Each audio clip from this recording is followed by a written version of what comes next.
What ancient civilizations knew about the soul that we forgot? Channel, Tranquility Insights. Genre, spirituality, ancient wisdom, consciousness. Tone, profound, cinematic, awe-inspiring. Target keywords, ancient soul wisdom, soul knowledge. What is the soul? Egyptian soul, Vedic knowledge, forgotten wisdom, reincarnation, consciousness. Cinematic music fades in slow motion, visuals of pyramids, sacred temples, ancient scrolls. Narrator, deep, reflective tone. In our fast-paced, digital world, we've forgotten something essential, something ancient civilizations believed was more real than the physical body, the soul. For the Egyptians, it was multidimensional. For the Hindus, eternal. For the Greeks, the source of reason and destiny. And for indigenous cultures, a living thread that connects all of creation. Today, we explore what the ancients knew about the soul, wisdom that may hold the key to understanding who we truly are and why we're here. This is Tranquility Insights, where ancient truths meet modern minds.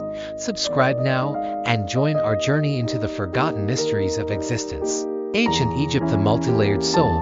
1 o'clock to 6:30. Narrator. The Egyptians didn't believe we had a soul. They believed we had 7 parts of the soul, each playing a role in life, death, and the afterlife. The Ka, your life force, like prana or Kai. The Ba, your personality or individuality. The Ek, your higher self, which could become immortal through moral purity. The Ren, your secret name, key to identity. The Shoit, your shadow, a part of you that followed everywhere. The Abi, the heart, believed to be the seat of thought and intention. The second power, vital essence, spiritual strength. In death, elaborate rituals were designed to preserve these parts. The Book of the Dead wasn't about fear, it was a guide to navigating the afterlife. Each judgment, each challenge, was a metaphor for spiritual awakening. Could it be? They weren't obsessed with death but with transformation. Travel now to the ancient Indus Valley, home to the Vedic sages. Here, the soul was not just real, it was the only eternal thing.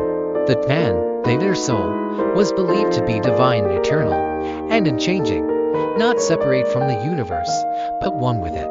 You are the universe in a drop of life.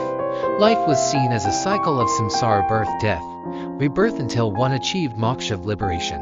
Ancient Greece, the soul as reason and destiny. 12 o'clock to 17 o'clock. Now we enter ancient Greece, where philosophers weren't just thinkers.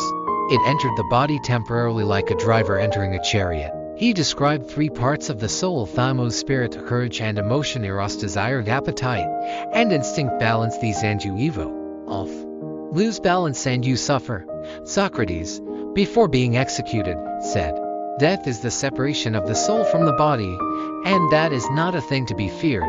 It was preparation for death and reunion with truth." Indigenous beliefs, the living soul of everything. 17 o'clock to 20 to 30. While philosophers debated the soul, indigenous cultures lived as if everything had one. Among Native American tribes, the soul was woven into nature. Humans were not above them, but part of the same spiritual web. In Aboriginal Australian belief, the dreaming is a timeless spiritual realm. The soul enters it before birth and returns after death. The Zulu word amoya means both soul and wind, as if spirit flows through all breath.